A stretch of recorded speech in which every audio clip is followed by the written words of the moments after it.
Okay, but at the same time, you just made a great point that Bank of America not trading at its all-time 52-week low, I should say, but Morgan Stanley is. So these financials are still... they're not fixed, are they? No, they definitely aren't. But keep in mind also is that you have to look at the Euro region because you have counterparty risk, trading risk, because if you don't have trading that's taking place, especially with those Euro banks, that does impact our banks here. So remember, banks are not your typical passbook savings account type of bank. These are bulge bracket firms here in the U.S. that they clearly they have spaghetti strings everywhere. It's about savings, checking, loans, but also trading in the financials. So it's a global world, globalization. So you're saying that region will impact our banks So here. Morgan's getting hurt because of Europe. Well, they're trading at 52-week low today. So the rumor is down on the floor, I just came up from there, is that they were saying, look, this is probably just a bet on who's going to be the president of the organization.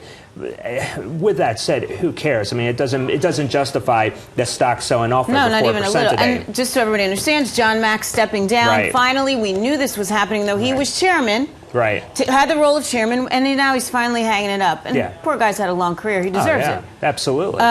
But again, we knew it, so it surprises me that it's taken that kind of beating. Yeah, and don't forget, and the B of A is down 4% today. Also on this news, I'm not sure where Wells is trading right now, but you take a look at all of the banks. I mean, you have the credit concerns only because if you do have a default in the Euro region, you're still going to have a continued credit constraint in that region that does impact us here. So you're looking at not only defaults that are taking place over there, but then you have a slowing economy. Where do we go from here? And don't forget, that's also, like you said, at the top. I mean, you have the chairman coming out with Uncle Benny coming out in an hour and 15. He's going to make the big announcement. It could be a tremendous disappointment for all of us, and it will be a disappointment for the banks. I wanted to get you Wells Fargo's ticker. It's at 24.72, so it's up just a smidge. So not getting killed yet. Okay. Interestingly, though it did fall probably on the announcement since backed up a little. And Wells is very good at spin control. So don't be surprised that once Moody's released that information,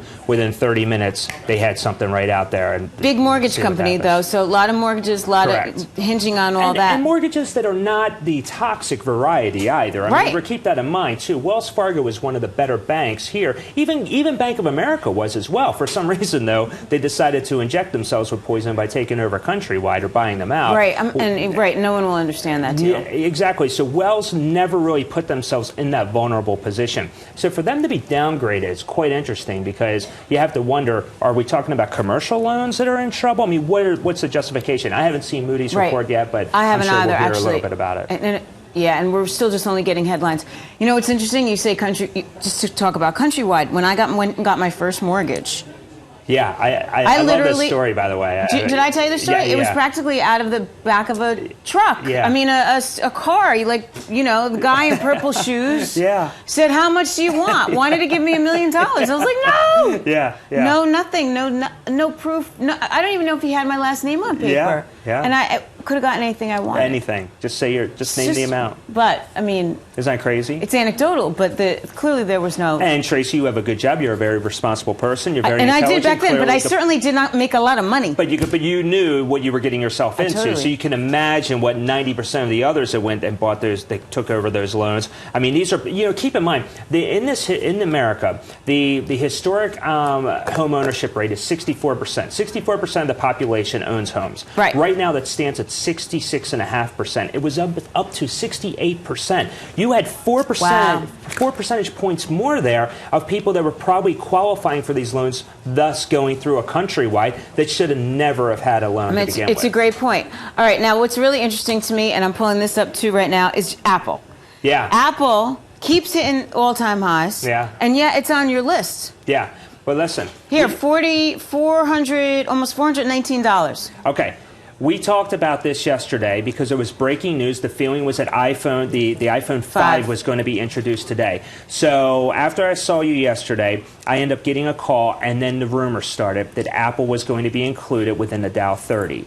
So that, I think, is great news for Apple shareholders. I think it's great news for the markets. I mean, let's be honest here. The Dow 30 is supposed to represent all companies, all industries, coast to coast here in the United States. It's supposed to be a blueprint of where we stand. I mean, remember, this is an index that had stocks like Bethlehem Steel and Pan Am at one point. I mean, so this is very critical to include an Apple. The question will be, who do you take out? Take out Bank of America? I don't know they are. But you have to wonder, who would they take out of the Dow 30 and include Apple? Apple is rallying on that news. The iPhone 5 is really the teaser.